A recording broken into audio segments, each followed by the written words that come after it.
تو ابو سفیان نے جب ان کی باتیں سنی تو کہا کہ بھائی تم تو اہل کتاب ہو، تمہارے اور ان کے نظریات تو بہت سارے ملتے جلتے ہیں، تم بھی کتاب کا حکم دیتے ہو، وہ بھی کتاب کی بات کرتے ہیں، تم بھی قیامت کی بات کرتے ہو، وہ بھی قیامت کی بات کرتے ہیں، تو بہت ساری چیزیں تم میں مشترک ہیں، تو تم آ کر ہمیں حمایت کا دعویٰ تو کر رہے ہو لیکن ہمیں تم پر اعتبار نہیں ہے، اور اگر تم چاہتے ہو کہ ہم تم پر اعتبار کریں تو تم ان بتوں کو جن کو ہم سجدہ کرتے ہیں ان کو سجدہ کرو۔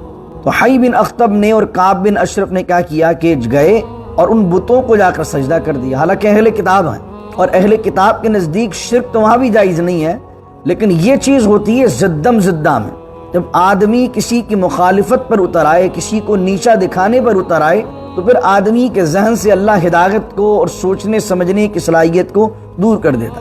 اب یہودیوں کو چڑ تھی مسلمانوں سے، تو اس ضد میں، اس مخالفت میں، وہ جو یہودیت کے بیلیفز بھی ان کے تھے اس کو بھی انہوں نے پس سے پش ڈال دی، کیونکہ یہودیت میں بھی کوئی بت بنانے کا تو کوئی رواج نہیں تھا اس زمانے میں کہ باقاعدہ وہ اپنی عبادت گاہوں میں بت بنا کے پوچھتے ہیں، لیکن چونکہ مسلمانوں سے ان کو زدم زدہ تھی، مخالفت تھی، دشمنی تھی، تو اس مخالفت میں اور ایک تعصب کی وجہ سے، جو قومی تعصب تھا، اس تعصب کی وجہ سے انہوں نے بتوں کے آگے بھی سجدہ کر دیا۔ اللہ اکبر۔ تو یہ جو فطرت ہے آدمی کے اندر کہ جب وہ ضد میں آ جائے، جب وہ دشمنی میں کسی کی آ جائے تو پھر وہ نہ حلال دیکھتا ہے نہ حرام دیکھتا ہے، تو اس لیے اللہ تعالیٰ ایسی دشمنی سے بچائے جس کے اندر آدمی کی عقل سلب ہو جائے، سوچنے سمجھنے کی صلاحیت ہی ختم ہو جائے۔ تو اللہ فرماتا ہے کہ یؤمنون بالجبتی، کہ وہ ایمان لاتے ہیں بتوں پر، والطاغوتی و شیطان پر۔ طاغوت کسے کہتے ہیں؟ صدری ویسر لی امری واحلل عقدۃ من لسانی یفقہوا قولی۔ اللہم صلی علی سیدنا و مولانا محمد معدن الجود والکرم وآلہ وصحبہ وبارک وسلم۔ الم تر الی الذین اوتوا نصیبا من الکتاب یؤمنون بالجبت والطاغوت ویقولون للذین کفروا ہؤلاء اہدی من الذین آمنوا سبیلا۔ صدق اللہ مولانا العظیم۔ آیت نمبر 51 ہے سورہ نساء کی، اور 5ویں سپارے کا 5ویں رکوع کا آغاز ہے۔ اللہ رب العزت ارشاد فرماتا ہے کہ اور بے شک کیا آپ نے غور نہیں کیا، کیا آپ نے نہیں دیکھا ان لوگوں کو کہ جن کو اللہ نے کتاب میں سے ایک حصہ عطا فرمایا، یؤمنون بالجبت، وہ ایمان لاتے ہیں جبت پر۔ جبت کا معنی ہوتا ہے وہم، جادو، سفلی عملیات، اور ایک معنی آتا ہے بت۔ وہ ایمان لاتے ہیں بت پر، والطاغوتی، اور سرکش لوگوں پر، شیطان پر ایمان لاتے ہیں۔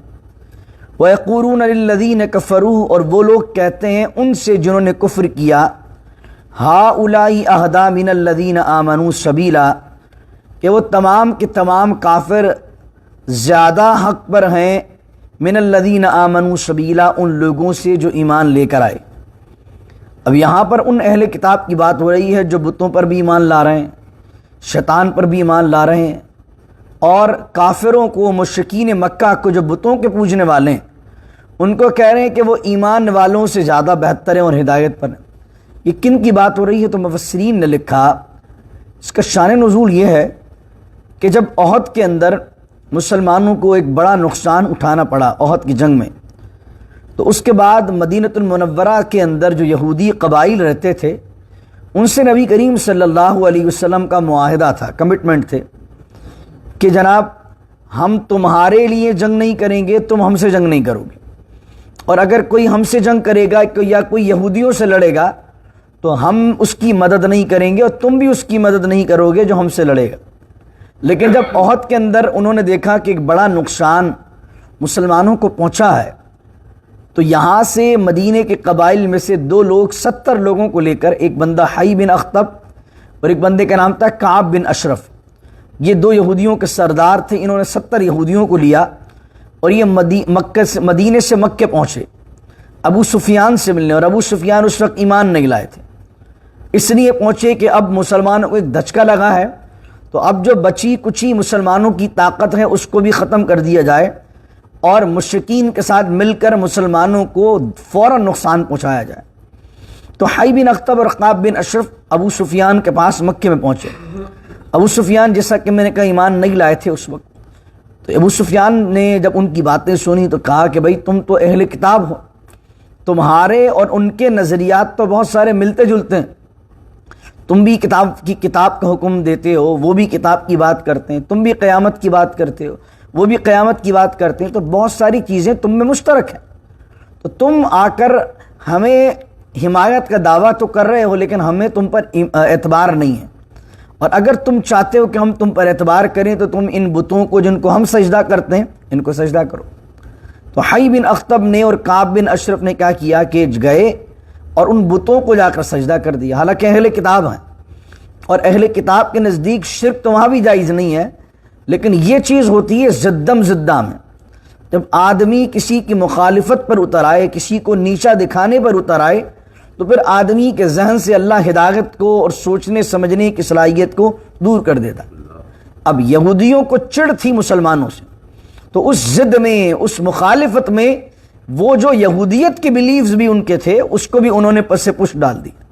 کیونکہ یہودیت میں بھی کوئی بت بنانے کا تو کوئی رواج نہیں تھا اس زمانے میں کہ باقاعدہ وہ اپنی عبادت گاہوں میں بت بنا کے پوچھتے ہوں. لیکن چونکہ مسلمانوں سے ان کو زدم زدہ تھی، مخالفت تھی، دشمنی تھی، تو اس مخالفت میں اور ایک تعصب کی وجہ سے، جو قومی تعصب تھا، اس تعصب کی وجہ سے انہوں نے بتوں کے آگے بھی سجدہ کر دیا. اللہ اکبر. تو یہ جو فطرت ہے آدمی کے اندر کہ جب وہ ضد میں آ جائے، جب وہ دشمنی پہ کسی کی آ جائے، تو پھر وہ نہ حلال دیکھتا ہے نہ حرام دیکھتا ہے.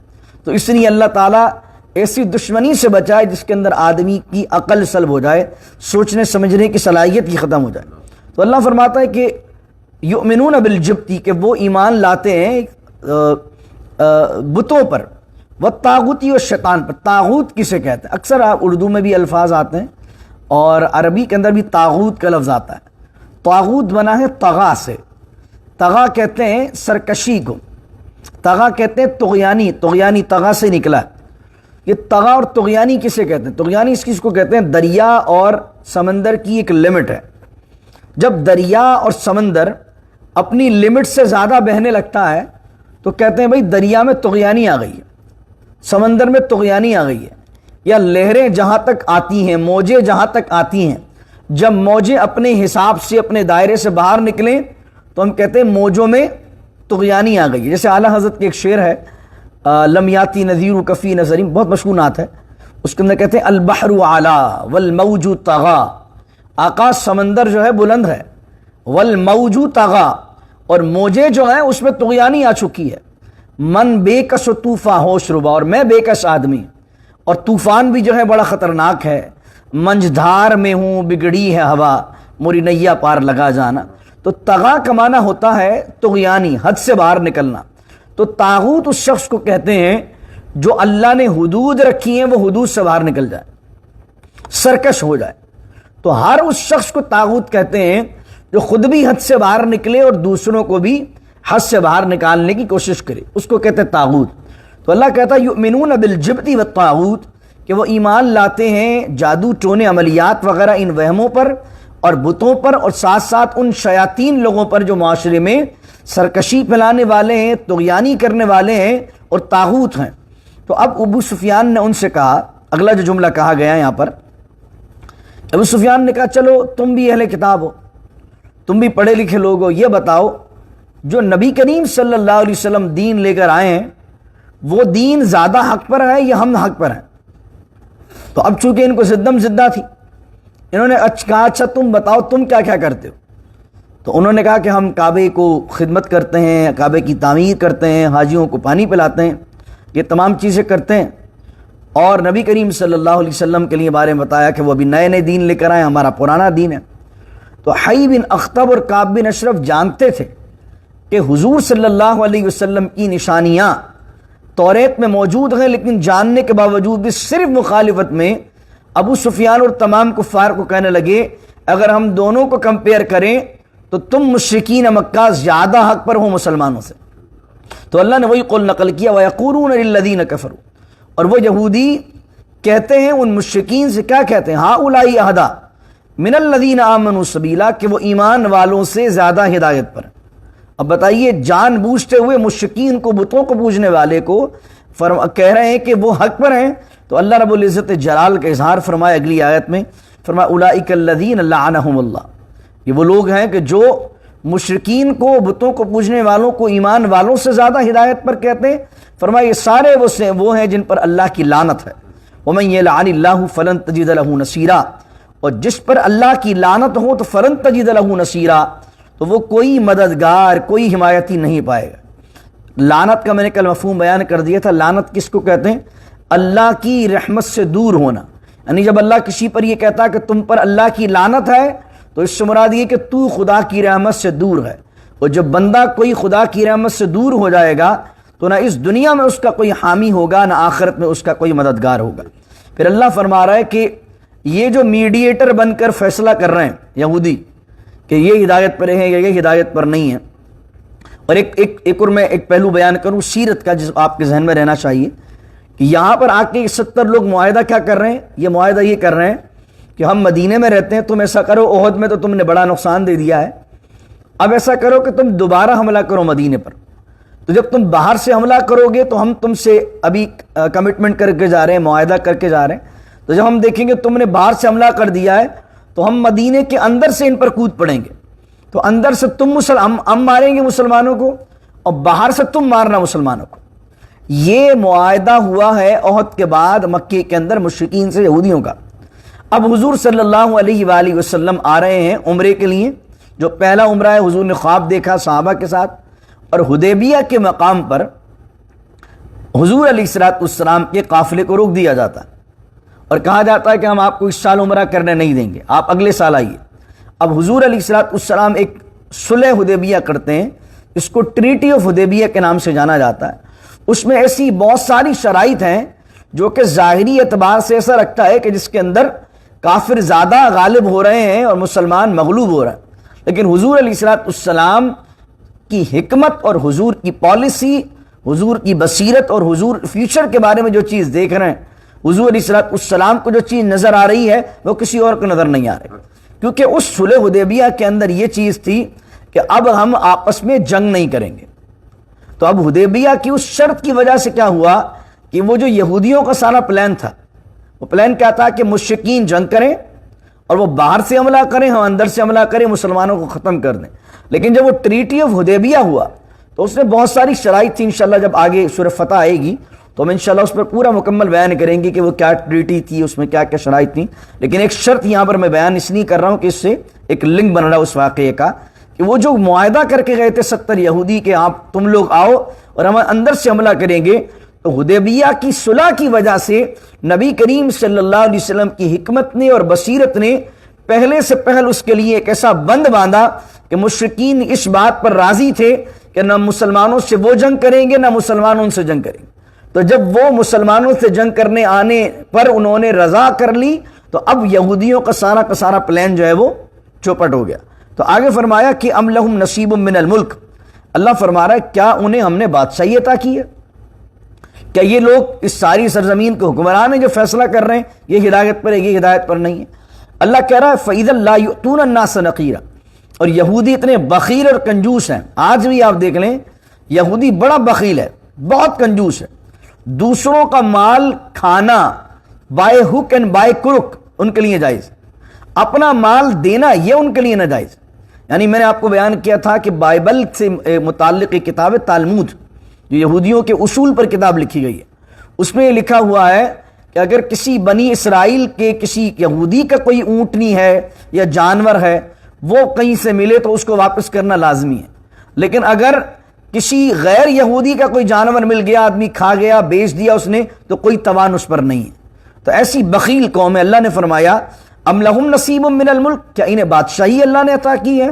فَإِذًا لَا يُؤْتُونَ النَّاسَ نَقِيرًا, اور اگر اللہ تعالیٰ ان کو دنیا کی حکمرانی عطا کر دے فَإِذًا لَا يُؤْتُونَ النَّاسَ نَقِيرًا, تو یہ لوگوں کو کھجور کی گٹھلی کا نشان تک نہ دیں. نقیرہ کسے کہتے ہیں؟ آپ نے کھجور تو کھائی ہوگی ماشاءاللہ.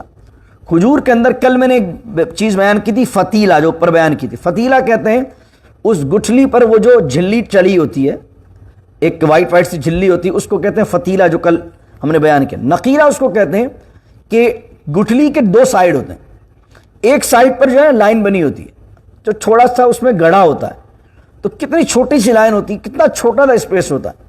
تو اللہ نے مثال دیتے ہوئے فرمایا کہ یہودیوں کو اگر اللہ حکمرانی دے دے اور بادشاہی دے دے تو یہ لوگوں کو اس کھجور کی گٹھلی میں جو لائن ہے اتنا سا اسپیس ہے یہ بھی لوگوں کو نہ دیں، ایسے بخیل لوگ ہیں۔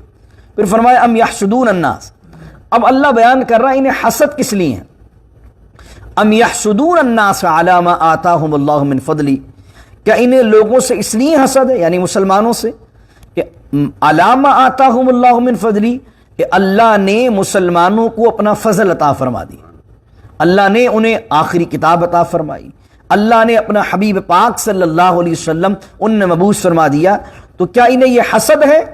پھر فرمایا فقد آتینا آل ابراہیم الکتاب والحکمہ، اور ہم نے ابراہیم علیہ السلام کی اولاد کو کتاب عطا فرمائی اور حکمت عطا فرمائی، وآتیناہم ملکا عظیما، اور انہیں ملک عظیم عطا فرمایا، انہیں بڑی بادشاہی عطا فرمائی۔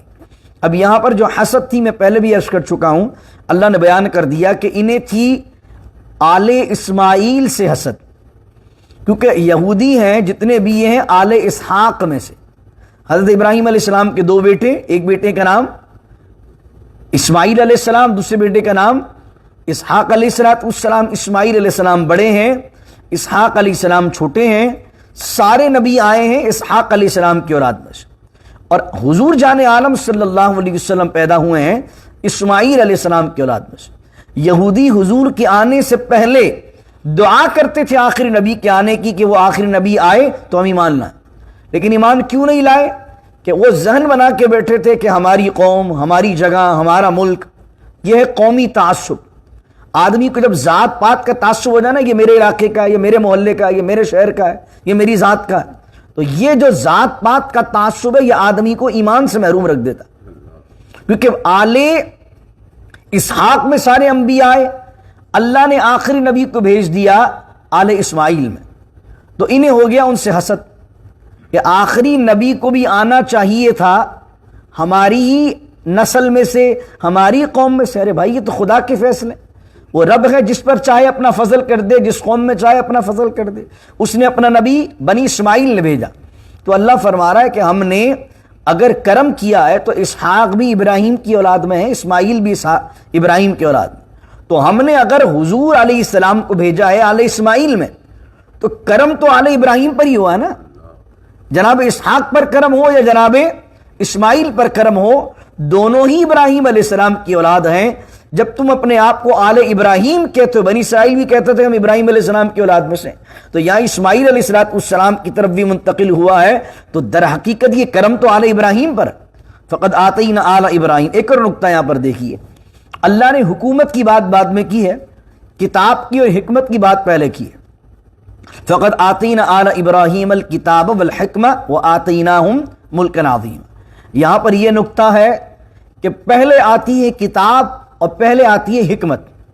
کتاب کا ایک معنی نالج، ایک معنی لکھنا، یعنی پہلے آدمی لکھنا پڑھنا سیکھتا ہے، اس کے بعد آدمی حکمت سیکھتا ہے، نالج کے ذریعے سے حکمت آئے گی۔ حکمت کس چیز کو کہتے ہیں؟ آپ کے پاس نالج ہے لیکن اس نالج کی امپلیمنٹیشن کر کے ڈیسیجن میکنگ، یہ حکمت۔ ایک نالج ہے لیکن نالج ہر جگہ بیان کر دینا، ہمارے استاد کہتے تھے نالج ایسی ہے کہ آدمی کو یہ عقل ہونی چاہیے کہ کہاں کہاں کتنی کتنی نکالنی ہے۔ ایسا نہیں آتا ہے تو الٹی کر دینی ہے ہر جگہ، آتا ہے تو آدمی کو ایبزرو کرنے کی صلاحیت ہونی چاہیے، نالج کو بھی ہر جگہ، یعنی جو آتا ہے الٹی کر دیا آپ نے۔ دیکھنا چاہیے کن نے بات کر رہا ہوں، کیسے بات کر رہا ہوں، یہ میری بات اگر ہوگی تو اس بات سے میری فائدہ ہوگا کہ نقصان ہوگا۔ بعض اوقات آپ نالج کی بات تو کرتے ہیں لیکن سامنے والوں کو ٹربل میں ڈال دیتے ہیں۔ تو یہ جو چیز آتی ہے کہ آدمی کو کہاں کیسی بات کرنی ہے، اس چیز کو کہتے ہیں حکمت، اور میں اس پر تفصیلی گفتگو تیسرے پارے میں کر چکا ہوں جہاں پر آیت آئی تھی یؤتی الحکمۃ من یشاء۔ لیکن بات سمجھانا مقصود یہاں پر یہ ہے آیت کے اندر نقطہ کہ پہلے فرمایا کتاب اور حکمت اور اس کے بعد فرمایا حکومت۔ تو جو شخص رول کرنا چاہتا ہے تو وہ جاہل بن کر تو رول نہیں کر سکتا، اسے چاہیے اس قرآن کے فلسفے کے مطابق پہلے لکھنا پڑھنا سیکھے، پھر حکمت سیکھے، اس کے بعد رول کرنا سیکھے۔ یہی مسلمانوں کے لیے کہ مسلمان اگر پڑھیں گے لکھیں گے نہیں اور صرف نعرے لگاتے رہیں گے ہم مسلمان ہیں ہم مسلمان ہیں، ہمیں طاقت دو، ہمیں حکومت دو، ہم دنیا پر رول کریں گے، کبھی رول نہیں کر سکتے۔ اللہ نے جو پروسیس بنایا حکومت کا، ملک عظیم کب ملتا ہے میرے رب کی طرف سے؟ وہ اس کا نظام ہے. وہ نظام یہ کہ جو قوم پڑھے گی، جو قوم لکھے گی، اور جو قوم ایک حکمت اختیار کرے گی کہ ڈیسیجن میکنگ کیسے کرنی ہے، جب یہ دونوں چیزیں کامل طریقے سے آ جائیں گی تو اس کا نتیجہ جو ہوگا اللہ رب العزت انہیں ملک عظیم عطا فرما دے گا. تو آج ہی مسلمان اگر چاہتے ہیں تو مسلمانوں کو اس تینوں پروسیس سے گزرنا پڑے گا. کتاب اور حکمت، نالج پر توجہ دیں، ایجوکیشن پر توجہ دیں، علم و عمل کو حاصل کریں، اور پھر فیصلے، قوت فیصلہ مضبوط کریں. اس کے بعد پھر اللہ رب العزت انہیں دنیا کی بادشاہی عطا فرمائے گا. جیسے نبی کریم صلی اللہ علیہ وسلم کی دعوت پر مسلمانوں کو اللہ نے کتاب کی تعلیم دی اور انہیں حکمت آئی، تو وہ لوگ کہ جو عرب کے پہاڑوں میں رہتے تھے، وہ لوگ جو لوگ مکے کی سرزمین کے صرف محدود ایریے میں رہتے تھے، 22 لاکھ مربع میل کی حکومت ہوئی اور حضرت عمر فاروق رضی اللہ تعالیٰ عنہ اس پر حاکم ہوئے. چند سالوں میں، کوئی 50 سالہ دور نہیں تھا، چند سالوں کے اندر لوگوں نے دیکھا کہ اتنا بڑا چینج کہ اس وقت پرشین امپائر، رومن امپائر، مسلمانوں نے اس کو تخت و تاراج کیا. یہ کیسے ہوا؟ کتاب، حکمت اور ملک عظیم اللہ رب العزت نے مسلمانوں کو عطا فرمایا. پھر اللہ نے فرمایا فَمِنْهُمْ مَنْ آمَنَ بِهِ، اور یہودیوں میں سے کچھ لوگ ہیں کہ جو ایمان لے آئے اس پر. وَمِنْهُمْ مَنْ صَدَّ عَنْهُ، اور کچھ وہ ہیں کہ جو ایمان لانے سے رکے رہے. ایمان لانے والوں میں نے آپ کو بیان کر دیا، نام بہت بڑا نام ہے. یہودیوں کے بہت بڑے عالم تھے، توریت کے حافظ تھے، حضرت عبداللہ بن سلام رضی اللہ عنہ، یہ ایمان لائے. کعب بن احبار تابعین میں سے حضرت عمر کے دور میں ایمان لائے، بڑے بڑے یہ کبار تھے، لیکن چند لوگ یہودیوں میں سے ایمان لائے. وَمِنْهُمْ مَنْ صَدَّ عَنْهُ، اکثر لوگ جو ہے وہ ایمان لانے سے رکے رہے. وَكَفَى بِجَهَنَّمَ سَعِيرًا، اللہ فرماتا ہے کہ پھر جہنم کا عذاب جو ایمان نہیں لائے ہیں، بھڑکتی ہوئی جہنم کا عذاب ان کے لیے کافی ہے. ان الذین کفروا بآیاتنا، اور بے شک وہ لوگ جنہوں نے کفر کیا ہماری آیات کا، ہماری نشانیوں کا. سوف نصلیہم نارا، سوفا کہتے ہیں عربی کے اندر ان قریب کو سون. ایک تو صوفہ ہوتا ہے ہمارے ہاں جس پر ہم بیٹھتے ہیں، صوفہ، وہ سواد سے ہوتا ہے. یہ ہے سین واو فا.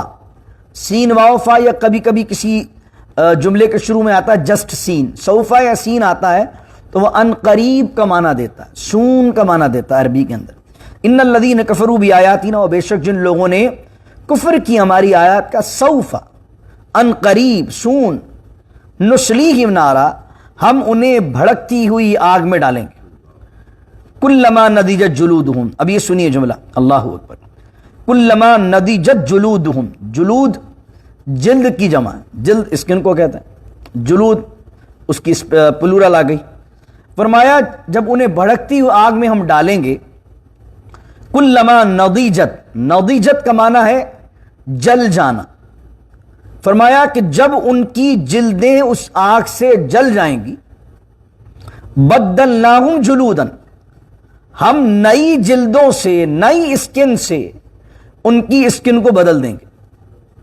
یہ ایسی بات اللہ نے بیان فرمائی جو آج سائنٹیفک لحاظ سے بھی آپ دیکھیں اس کو تو آپ دیکھیں گے کہ جو پین کی جو سینسٹیوٹی ہے، پین کا جو احساس ہے، درد کا جو احساس ہے، جلن کا جو احساس ہے، وہ حقیقت ہے اسکن پر.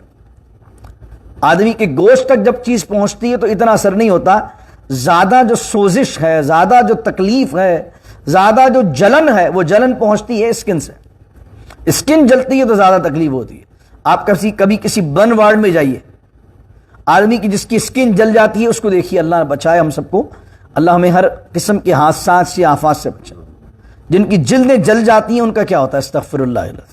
یہاں اللہ فرما رہا ہے کہ ایسا نہیں آگ میں آدمی جلے گا تو کسی کے ذہن میں آیا ایک دفعہ جل گیا ختم، کیونکہ آدمی جلا، جل کے پگھل گیا، پگھل کے بالکل ڈیڈ ہو جائے گا، ختم ہو جائے گا. نہیں، کیونکہ دنیا میں موت ہے، آخرت میں موت نہیں ہے. دنیا کے اندر تو آدمی فانی ہو جاتا ہے نا، آخرت میں جہنم کے اندر فانی نہیں ہوگا. کیونکہ دنیا میں رب اگر زندگی دیتا ہے تو احسان کرتا ہے، دنیا میں اللہ موت بھی دیتا ہے تو احسان کرتا ہے. اللہ نے قرآن میں کہا کہ ہم تمہیں زندگی دیتے ہیں تب بھی احسان کرتے ہیں، موت بھی دیتے ہیں تو احسان کہ موت کیسے احسان ہے؟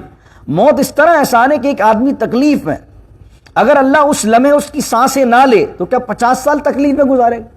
تو اللہ اس کی تکلیف کم کر کے اس کی سانسیں لے لیتا ہے، اور سانس لے کر اس کی تکلیف کو کم کر دیتا ہے. یہ بھی میرے رب کا احسان ہے کہ اللہ اسے وقت پر موت دے دیتا ہے. ورنہ جائیے ہاسپٹلس میں کتنے لوگ ہیں جو موت کی تمنا کر رہے ہیں، ایڑیاں رگڑ رہے ہیں، لیکن موت نہیں آ رہی. تو میرا اللہ اگر کسی کو موت دے رہا ہے تو تب بھی احسان کر رہا ہے. لیکن جہنم کے اندر موت نہیں ہے. جو موت نہیں ہے تو کفار کو عذاب کیسے دیا جائے گا؟ ایک جلد جل گئی، دوسری جلد جل گئی، تیسری جلد.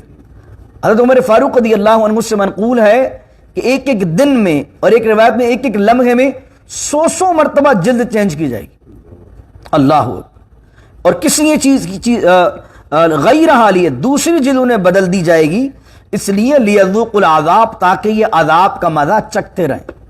یعنی ایک جلد اگر جھلس گئی ہے، نئی دے کر پھر اس کو جھلسایا جائے گا تاکہ وہ سوزش کی جلن جو ہے وہ یہ محسوس کرتے رہیں. الیاذ باللہ تعالی، استغفر اللہ العظیم. پھر اس آیت پر کافی طویل گفتگو مفسرین نے کی ہے کہ کیا جہنمیوں کو یہی جسم دیا جائے گا جو دنیا میں؟ کیونکہ ہم جب یہ عذابات کی احادیث کو پڑھتے ہیں تو اس میں تو کہا جاتا ہے کہ ہتھوڑا اتنا بڑا ہے اور یہ چیز اتنی بڑی ہے، اور آدمی سوچتا ہے کہ یار ایک 5, 6, 7, 8 فٹ کا انسان ہے، وہ چیزیں اتنی بڑی ہیں. تو اس پر ڈیبیٹ پھر کی گئی ہے. یہ فرمایا کہ جہنمیوں کو جہنم میں جہنم جیسا جسم دیا جائے گا، بڑے بڑے جسم ہوں گے ان کے، تاکہ بڑے بڑے جسم ہوں تو عذاب ان کے پورے جسم پر طاری کیا جا سکے. ہاتھ بڑے ہوں گے تو ہاتھوں پر چند فرشتے لگے ہوئے ہیں عذاب دینے کے لیے. سینہ بڑا ہوگا، کافی بڑا ہوگا، تو اس سینے پر عذاب دینے کے لیے فرشتے لگے ہوئے ہیں. اللہ تعالیٰ جانتا ہے کہ حقیقت کیا ہے. لیکن میں نے عرض کیا جب بھی اس طرح کی آیت آئے تو آپ کہا کریں ربنا لا تجعلنا منہم، الہی ہمیں ان میں سے نہ بنانا، ہمیں اپنے مقبول، محبوب اور بخشے ہوئے لوگوں میں شامل فرما، اور جہنم کے عذاب سے ہمیں پناہ عطا فرما. تو اللہ فرما رہا ہے اس لیے کہ جلدیں بدلیں گے ہم کہ وہ عذاب کا مزہ چکھیں. ان اللہ کان عزیزا حکیما، اور بے شک اللہ رب العزت غالب ہے. عزیز مانے غالب. یہ اس لیے فرمایا، ایک آدمی سوچے اتنی اللہ کی مخلوق ہے اور اتنے لوگوں کی جلدیں چینج کرنا ایک بڑا لمبا پروسیس، اٹس ریکڈ آئیں. تو اگر کسی کے ذہن میں یہ بات آئے تو وہ یہ جان لے یہ بندوں کی معاملات نہیں ہے، یہ اللہ کا معاملہ ہے. اللہ تو کن کہے تو سب کی جلدیں بدل جائیں. تو یہ اللہ کے لیے مشکل نہیں ہے کہ ان لوگوں کی جلدیں ایک لمحے میں 100 مرتبہ کیسے بدلیں گی. ان اللہ کان عزیزا، اللہ غالب ہے، حکیمن اور حکمت والا. اللہ جانتا ہے کہ کس کو سزا دینی ہے اور کس کو چھوڑنا ہے. اس نے اصول، اس نے معیار بیان کر دیا. جو ایمان والا ہے، جو کل ہم نے آیت پڑھی تھی، شرک اس دنیا میں نہیں کرنا بس. ان اللہ لا یغفر ان یشرک بہ، اللہ نہیں بخشے گا جو اس کے ساتھ کسی کو شرک کرتا ہے، شریک کرتا ہے. وَيَغْفِرُ مَا دُونَ ذَلِكَ لِمَن يَشَاءُ، اللہ بخش دے گا اس کے علاوہ جس کو چاہے گا. تو اس شرک جس نے نہیں کیا ہوگا، اگر وہ گنہگار ہو کر بھی آخرت میں پہنچتا ہے تو ہو سکتا ہے کہ اپنی سزا پائے جہنم میں، اللہ کی رحمت سے پھر بخشا جائے اور اللہ پھر اسے غسل دے کر پھر جنت میں داخل کر دے گا. لیکن جس کا خاتمہ ہی کفر پر ہوا، اگرچہ پیدا مسلمانوں کے گھر ہوا تھا، اگر زندگی کے 50-60 سال مسلمان رہا، لیکن اگر مرتے ہوئے وہ کلمہ کفر کہہ کر مرا تو ہمیشہ ہمیشہ ہمیشہ جہنم میں رہے گا، کبھی نکالا نہیں جائے گا. تو اس لیے ایمان بڑی چیز ہے. ایمان کی سلامتی کی دعا کریں کہ اللہ ہمارا ایمان پر خاتمہ بالخیر فرمائے. کہ آدمی گنہگار بھی ہوا تو محشر کے دن حضور کی شفاعت سے بخشا جائے گا، محشر کے دن اولیاء کی شفاعت سے بخشا جائے گا. حافظ قرآن اگر کسی کے گھر میں ہو، اور وہ حافظ وہ ہو جو قرآن پر عمل کرنے والا بھی ہو، تو وہ حافظ اپنے گھر والوں سے 10 ایسے لوگوں کو بخشوائے گا جن پر جہنم کا عذاب واجب ہو چکا ہوگا. علماء جو صالحین میں سے، جو عالم ہیں، جو واقعی دین کی خدمت کرنے والے ہیں، ان کی بارگاہ میں لوگ آ کر کہیں گے حضور آپ کو یاد ہے آپ فلاں دن وضو کر رہے تھے اور میں نے آپ کو وضو کروایا تھا، اور میرے وضو کروانے کی وجہ سے پھر آپ نماز پڑھنے گئے تھے، آپ کو یاد آئے گا. وہ جو عالم ہوگا، جو کہ بعمل ہوگا، جو کہ دین کی خدمت کرنے والا ہوگا، وہ پھر اللہ کی بارگاہ کے اندر سفارش کرے گا، مالک کل میں نے دنیا میں جو تیرے دین کی خدمت کی ہے، ان لوگوں نے میرا بڑا خیال رکھا، اس نے مجھے وضو کروایا تھا. اللہ اس عالم کی سفارش پر اس بندے کی مغفرت فرمائے گا. تو قیامت کے دن اللہ نے لوگوں کو بخشنے کے لیے جو ایمان والے ہوں گے بہانے رکھیں. اللہ اکبر. جب بھی فرمایا فارسی کے اندر، جس کا اردو ترجمہ ہے کہ اللہ کی رحمت تو بخشنے کے لیے بہانے تلاش کرتی ہے. اللہ چاہتا نہیں ہے بندے کو عذاب دے، یہ تو بندہ ہی ہے جو جہنم کی طرف جاتا ہے. اللہ تو چاہتا ہے کہ کوئی بہانہ ملے اور اپنی رحمت کو، اور اللہ بخش دے بندے کو. اللہ اکبر. ان اللہ کان عزیزا حکیم. آخری آیت ہے والذین آمنوا وعملوا الصالحات، آیت نمبر 57 آج کے درس کی. اللہ کی عادت یہ دیکھیں، قرآن کا مزاج سمجھیے آپ تو آپ کو زندگی گزارنے کے اندر اور گفتگو کرنے کا سلیقہ بھی آئے گا، اور آپ کو بچوں سے بات کرنے کا بھی سلیقہ آئے گا، لوگوں سے بات کرنے کا سلیقہ آئے گا. اللہ کی عادت یہ کہ جہاں اللہ رب العزت نافرمانوں کی بات کرتا وہاں فرما برداروں کو اپریشیٹ بھی کرتا. جیسے ہی نافرمان کی بات آئے گی آپ دیکھیں اگلی آیت میں پھر اپریسیشن آ جائے گی فرما برداروں کی، تاکہ جب نافرمان اپنی بات سنیں آیت قرآن کے اندر اور ان کے دل بیٹھنے لگیں تو اگلی آیت کے اندر ایمان والوں کی شان بیان کر دی جائے، تاکہ نافرمان کہے کہ بھئی دونوں راستے ہیں، ایک یہ نافرمانوں کا ہے ایک ایمان والوں کا، اب جانا کس طرف. اور جب ایمان والا نافرمان والوں کی آیت پڑھے تو ایک دم اللہ کے عذاب سے ڈرے، اور جب اگلی آیت کے اندر ایمان والوں کی شان سنے تو ایک دم وہ بوسٹ ہو جائے، ایک دم اس کا دل خوش ہو جائے. تو اللہ نے ان دونوں چیزوں کے درمیان جو ہے ایمان کو رکھا کہ آدمی ایک طرف خوف کی کیفیت میں بھی رہے اور ایک طرف اللہ کی رحمت کی امید میں بھی رہے. یہ بیچ بیچ میں رہنا، یعنی خوف بھی اور امید رحمت بھی، یہ بیچ میں رہنا یہ ایمان ہے. اللہ اکبر. تو اللہ کی عادت کیا ہے؟ تو اس لیے ہمیشہ ڈانٹ نہیں ہونی چاہیے اولاد کو بھی. ہمیشہ ہی اس کو بول رہے ہیں، الٹا سیدھا بول رہے ہیں، ہر ایک سے الٹی سیدھی بات کر رہے ہیں. آپ اگر کسی جگہ پر آپ کے انڈر میں امپلائیز آتے ہیں تو ایسا نہیں ہمیشہ انہیں ڈانٹتے رہیں، یا ہمیشہ میٹنگ کال کرنی ہے تو میٹنگ کال کر کے اپنے امپلائیز کے فالٹس ہی بیان کر رہے ہیں، مسٹیکس ہی بیان کرنی ہے. بلکہ قرآن کا طریقہ کیا ہے کہ جنہوں نے غلطیاں کی ان کو ان کی غلطی بتاؤ، اور جنہوں نے اچھے کام کیے ان کو اپریشیٹ کرو. ہمارے یہاں لوگوں کو اپریسیشن کی عادت نہیں ہوتی، اور اس کی ابتدا آپ گھر سے ہی کر لیں. بیگم نے اچھا کھانا بنایا ہے، کبھی بہت سے لوگ ہوتے ہیں تعریف ہی نہیں کرتے. بھئی تعریف کرو، اپریشیٹ کرو اس کو. تو کچھ لوگ مرد ہمارے ہوتے ہیں کہتے ہیں بھئی خاموشی سے کھا رہے ہیں سمجھ لو اچھا بنا، اور اگر اچھا نہیں بنا ہوتا تو بول دیتے تمہیں. ارے خدا کے بندو، یہ انکریج کرنا، تعریف کرنا اور حوصلہ بڑھانا یہ خدا کا طریقہ ہے. تو اگر گھر والی نے آپ کے لیے سوٹ پریس کر کے رکھا ہے، پورے دن آپ کے لیے کام کیا ہے، کھانا آپ کی پسند کا بنایا ہے، آپ کی غیر موجودگی میں 3-4 آپ کے بچے ہیں ان کو پال رہی ہے بیچاری اکیلی عورت، تو وہ بھی چاہتی ہے کہ آپ اس کی تعریف کریں. اولاد بھی چاہتی ہے کہ اولاد کو ہمیشہ آپ نے جھاڑا ہے لیکن کبھی اولاد نے اچھا کام کیا ہے تو اس کے سر پر ہاتھ رکھیں، بیٹا ماشاءاللہ آج میں تم سے بڑا خوش ہوا ہوں کہ بڑا اچھا کام کیا تم. اور پھر ان کو اگر ہو سکے تو ریوارڈ بھی کچھ دے دیں. بیگم نے کوئی آپ کا دل خوش کیا اس کو کوئی ریوارڈ دے دیں، اس کو کہیں لے جائیں. تو یہ جو طریقہ ہے بندوں کو ڈیل کرنے کا یہ خدائی طریقہ ہے، یہ قدرت کا طریقہ ہے کہ نافرمانوں کے ساتھ سختی بھی ہونی چاہیے اور فرما برداروں کے ساتھ جو محبت کریں، جو کام کریں جس کا آپ نے حکم دیا ہے ان کو پھر اپریشیٹ بھی کرنا چاہیے، ان کو تحسین بھی کرنا چاہیے. تو اللہ نے کہا آگے آیت میں اب یہ ایمان والوں کی بات کی، جہنم کے والوں کے بعد والذین آمنوا، اور جو ایمان لائے، وعملوا الصالحات، اور نیک عمل کیے. آمنو کی بات بس نہیں ہے، جہاں جہاں اللہ نے آمنو کی بات کی وہاں عامل الصالحات کی بات بھی کی. ایسا نہیں کہ ہم نے بس مسلمانوں کے گھر میں پیدا ہو گئے ہم سمجھ گئے ہم چیمپئن ہو گئے. آمنو وعمل الصالحات، جو ایمان لائے اور نیک عمل کیے، سندخلہم، اللہ فرما ان قریب ہم انہیں داخل کریں گے. دیکھیں میں نے پہلے کہا تھا آپ کو سوفا بھی آتا ہے ان قریب کے معنی میں، اور سین جب جسٹ آتا ہے تو وہ بھی ان قریب کے معنی میں آتا ہے. تو اوپر جو آیت تھی جہنم میں داخل کرنے کے لیے وہاں تھا سوف نصلیہم نارا، ان قریب انہیں جہنم میں داخل کریں گے. اب یہاں سوف نہیں آیا، ندخلہم کے ساتھ صرف سین آیا، سندخلہم. تو ترجمہ ہوگا اور جو ایمان لائے اور نیک عمل کیے، سندخلہم ان قریب، اس دنیا کے بعد ان قریب ہم انہیں داخل کریں گے جناتن، ان باغات میں، تجری من تحتها الانہار، کہ جن کے نیچے نہریں رواں ہیں. میں پہلے بھی گفتگو میں بیان کر چکا ہوں کہ مفسرین نے لکھا نہریں کس طرح رواں ہیں، کہ یہ باغ ہے اور یہ انڈر گراؤنڈ جاری ہے نہر، ایسا ہے؟ تو مفسرین فرماتے ہیں یہ نہیں ہے.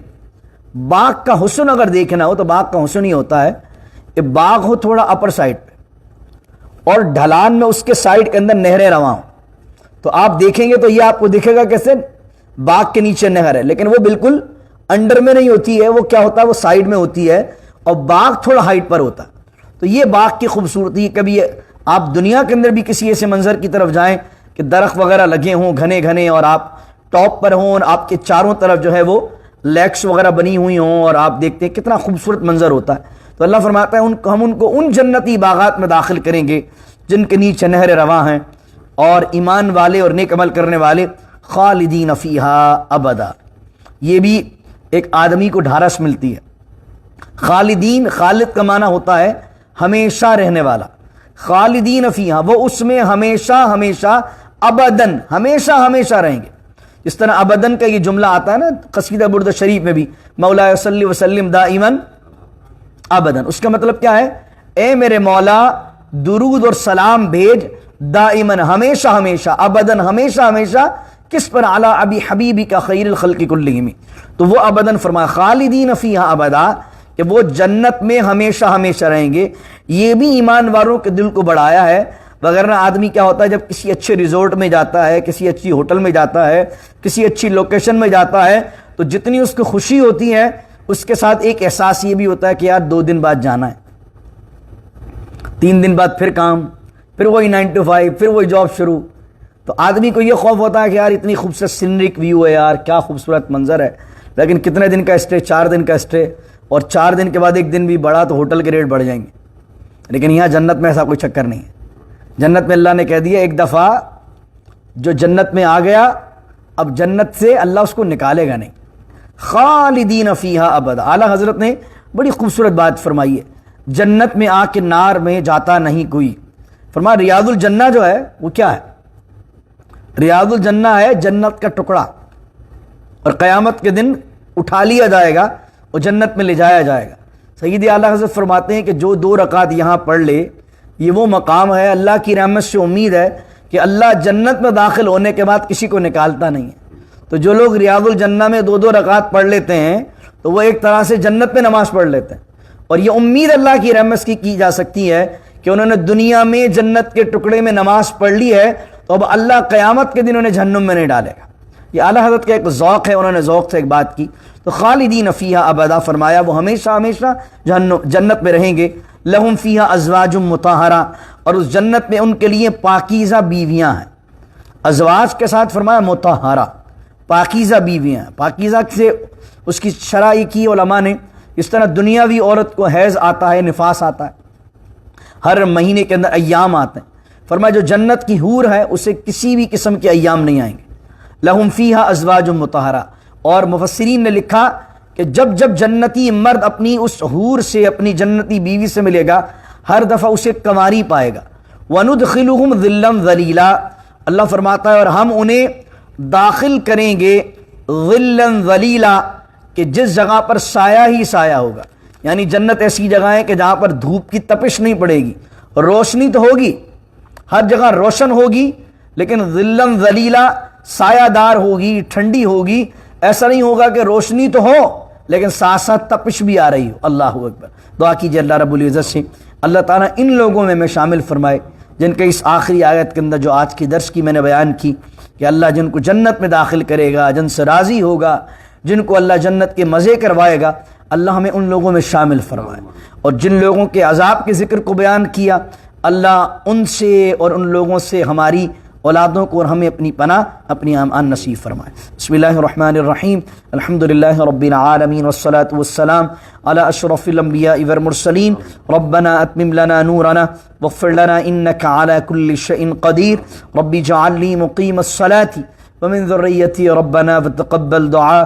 ربنا اغفر لي ولوالدي وللمؤمنين يوم يقوم الحساب. إن الله ملائكته يصلون على النبي يا أيها الذين آمنوا صلوا عليه وسلموا تسليما. اللهم صل على سيدنا ومولانا محمد معدن الجود والكرم وآله وصحبه وبارك وسلم. سبحان ربك رب العزة عما يصفون والسلام على المرسلين والحمد لله رب العالمين. لا إله إلا الله محمد رسول الله.